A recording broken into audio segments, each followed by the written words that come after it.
आपके ससुर का ख्याल, वो आपके पिता हैं, पति और बच्चे जो होंगे उनका ख्याल। आपको 4 लोगों का ख्याल रखना है, बच्चों का संस्कार देना, पति का, सास का, ससुर का, और जो आपके पति होंगे वो आपका पूरा ख्याल रखेंगे। आप उन 4 का ख्याल रखेंगे, आपके पति आपका, और प्लस परिवार का, और प्लस बाहर की जो जिम्मेदारियां हैं, कमाना धमाना, पैसा रुपया, उसकी। तो ये सब एक दूसरे के सपोर्ट से गृहस्थी चलती है। अब आजकल क्या चल रहा है कि नहीं मैं सास की सेवा नहीं करूँगी, तो कल आप भी तो सास बनेंगी, फिर आपको भी तो सहारे की बुढ़ापे में ज़रूरत पड़ेगी, फिर आपकी बहू भी हाथ खड़े करेगी, नहीं जी मैं नहीं करूँगी। इससे पूरे सनातन की व्यवस्था बिगड़ जाएगी।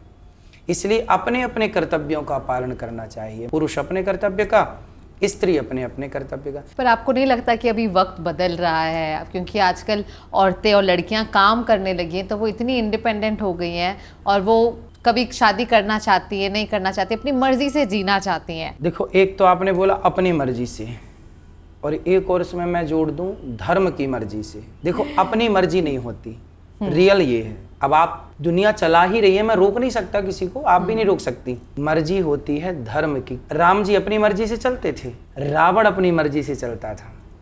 जो अपनी मर्जी से चलेगा वो पुरुष रावण हो जाएगा, और जो स्त्री अपनी मर्जी से चलेगी वो सूर्पनखा हो जाएगी। सीता माँ किसकी मर्जी से चली? रावण आया, भिक्षा दे दो, रूप बदल के आया ना साधु बन के, बिल्कुल। भिक्षा दे दो। जगत जननी है ना, उनको क्या नहीं पता था कि रावण है? पता था। तो फिर लक्ष्मण रेखा पार क्यों किया? क्योंकि वो साधु के रूप में आया था। यदि राम के घर से कोई साधु भूखा चला जाता तो लोग क्या कहते? अरे राम के घर से भोजन नहीं मिला। तो सीता मैया जानती थी कि ये रावण है, पर चूंकि आया है रोटी मांगने, तो मैं राम की पत्नी, मतलब मैं गृहस्थ हूँ, और गृहस्थ का धर्म है कि द्वार पे आए हुए को भोजन देना, भले ये गलत है। तो सीता मैया ने उस लक्ष्मण रेखा को पार करके अपनी मर्जी नहीं, धर्म क्या कहता है? धर्म कहता है कि द्वार पे आया हुआ अतिथि भगवान है, इसलिए अपनी मर्जी नहीं। अपनी मर्जी से होती तो सीता मैया निकलती ही नहीं, पर धर्म की मर्जी। सीता मैया का सम्मान तो वापस मिल गया। और आपका लव मैरिज, अरेंज मैरिज और लिव इन रिलेशनशिप्स को लेकर क्या ख्याल है? एक संस्कारी लड़की कभी नहीं चाहेगी कि उसे वो लड़का मिले जो लिव इन वाला है। एक संस्कारी लड़का कभी नहीं चाहेगा कि उसे लिव इन वाली स्त्री प्राप्त हो। इसलिए कहते हैं लिव इन को बढ़ावा देने से बेहतर है कि बच्चों के संस्कारों में बढ़ावा दीजिए। लिव इन की जरूरत ही क्यों पड़े? लिव इन एक स्त्री उसके साथ फिर पुरुष उसके साथ, एक कपड़े बदलने जैसे स्त्री पुरुष बदले जाएंगे। ये एक सदाचारी स्त्री का, सदाचारी पुरुष का ये लक्षण नहीं है। इसे बोलते हैं व्यभिचार।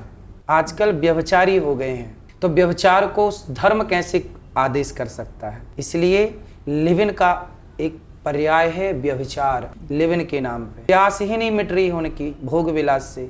पत्नी के संग रहो, पति के साथ रहो, यही धर्म है। यदि आप पति पत्नी के अतिरिक्त किसी स्त्री या पुरुष का स्पर्श करती हैं या करते हैं, वह पाप है धर्म की दृष्टि से, पर संविधान इसकी इजाज़त देता है।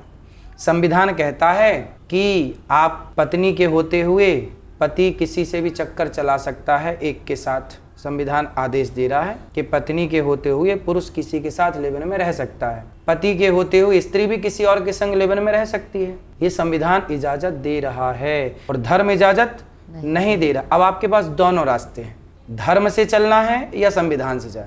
संविधान से चलोगे तो संविधान आपको चरित्रहीन बना देगा, और धर्म से चलोगे तो धर्म राम चरित्र सुनबे को रसिया, राम लखन सीता मनोसिया। तो अब आपको डिसाइड करना है कि आपको व्यभिचार के रास्ते पे चलना है या धर्म के रास्ते में।